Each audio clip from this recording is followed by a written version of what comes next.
맹장 끝에 충수돌기가 있습니다. 예전에는 맹장에 특별한 문제가 없어도 개복 수술을 하게 되었을 경우 덤으로 충수돌기 제거 수술을 해주기도 했었는데요. 기능도 안 하는 것이니 제거해도 된다고 생각했습니다. 그러나 지금은 무턱대고 제거 수술을 하지 않습니다. 왜 이렇게 바뀌었을까요? 과학의 발전으로 지식이 더해졌기 때문입니다.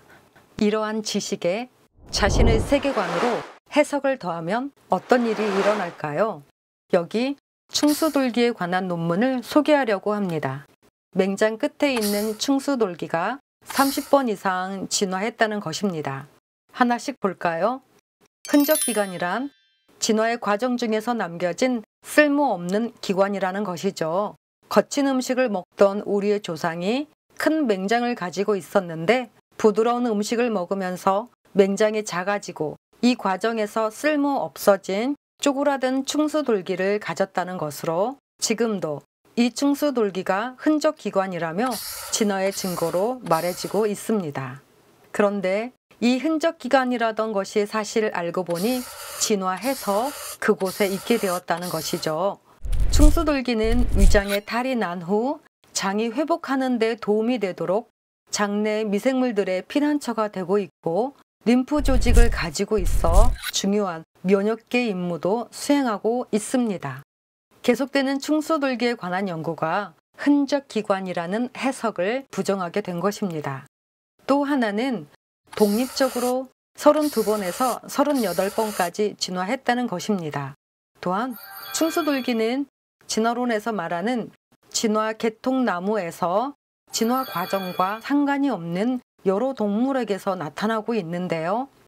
포유류의 한 그룹이나 아니면 모든 포유류의 진화적 공통조상이 충수돌기를 진화시켰다면 그 그룹의 포유 동물들이 같은 특성이 있어야 하는데 이와 상관없이 충수돌기를 가진 동물들이 여기저기서 보인다는 것입니다. 이 모든 걸 어떻게 설명해야 할까요? 정답은 우연히입니다. 우연히 진화 계통과 상관없이 50여 종의 동물에서 똑같은 진화가 일어났다는 것입니다. 우연히는 한 번 일어나기도 어려운 일이지만 어쨌든 30회 이상 우연히 진화를 했다는 것입니다. 정리하면 이렇습니다. 1. 진화의 과정에서 쓸모 없어진 흔적기관으로 알고 있었는데 2. 연구해 보았더니 그것은 기능하는 필요한 기관이었다는 것입니다. 3.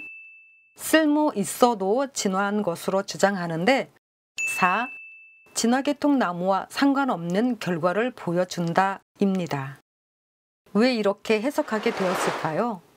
진화가 사실이라는 기본 전제로 모든 것을 보기 때문입니다. 쓸모없어 보여도 진화고 목적을 가지고 있어도 진화로 보기 때문입니다. 같은 모습을 보고 다르게 생각하는 것은 그 사람의 세계관입니다. 충수돌기를 보고 지금도 누구는 흔적기관이라고 말하고 누구는 32번이나 진화했다고 말하고 누구는 처음부터 그곳에 있도록 설계되었어 라고 말하기도 합니다. 이것들은 자신의 세계관으로 쓸모없다고 해석한 것이고 진화하는 과정을 본 적도 없고 언제 어떻게 진화했는지도 모르지만 진화했다고 해석한 것입니다. 저는 이 모든 것이 창조 질서와 꼭 맞는다고 해석합니다. 여러분의 세계관은 어디에 기반을 두고 있습니까?